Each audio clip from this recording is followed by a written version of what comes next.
ঈদ উল ফিতরের ছুটিতে সারা দেশে বেড়েছে সড়ক দুর্ঘটনা। বেপরোয়া গতি ও নিয়ন্ত্রণহীন যান চলাচলের ফলে দুর্ঘটনার সংখ্যা বেশি বলে মনে করছেন রোগীরা।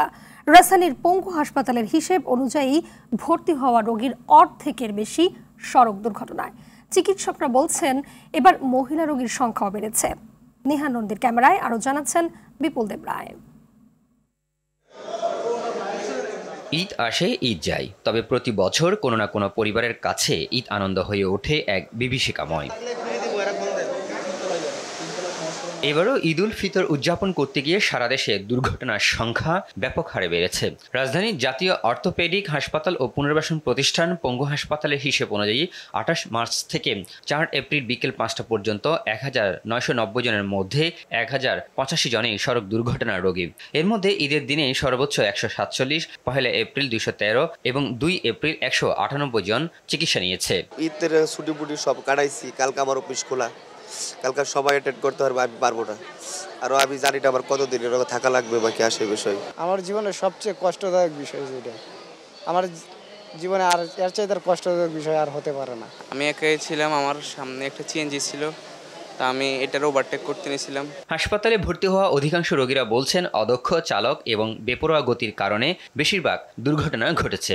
২০-২৫-এর নিচে যারা আছে তাদের বাপ মার প্রতি আমার অনুরোধ, তাদের জন্য কোনো মোটরসাইকেল না কিনে দেয়। তার কারণ তারা তো তাদের মতো গতি, তাদের স্পিরিট তাদের মতো।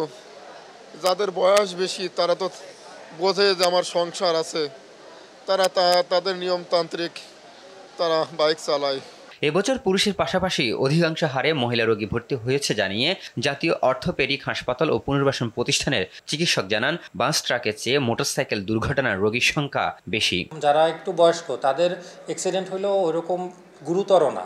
আমরা এরকমও পাই যে এখানে 4 হাত পা ভেঙে আসছে 18-19 বছরের বাচ্চা, যাদের দেখা যায় যে লাইসেন্সেরই বয়স হয় নাই, কিন্তু তাদের অ্যাক্সিডেন্টগুলো দেখা যায় যে বেশি, মানে এটা কি ব্লাড রাশের জন্য হতে পারে। প্রতি বছর সড়কে প্রাণ ঝরে হাজারো মানুষের, তারপরে সংশ্লিষ্টদের টনক নড়ে না বলে মনে করছেন বিশেষজ্ঞরা।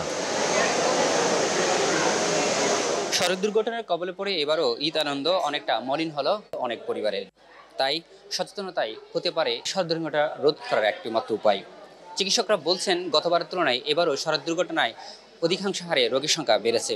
তাই সচেতনভাবে চলাফেরা এবং ট্রাফিক আইন মেনে চলে রাস্তায় সবকিছুই করতে হবে বলে এমনটাই বলছেন তারা। বিপুল দেব রায়, RTV, ঢাকা।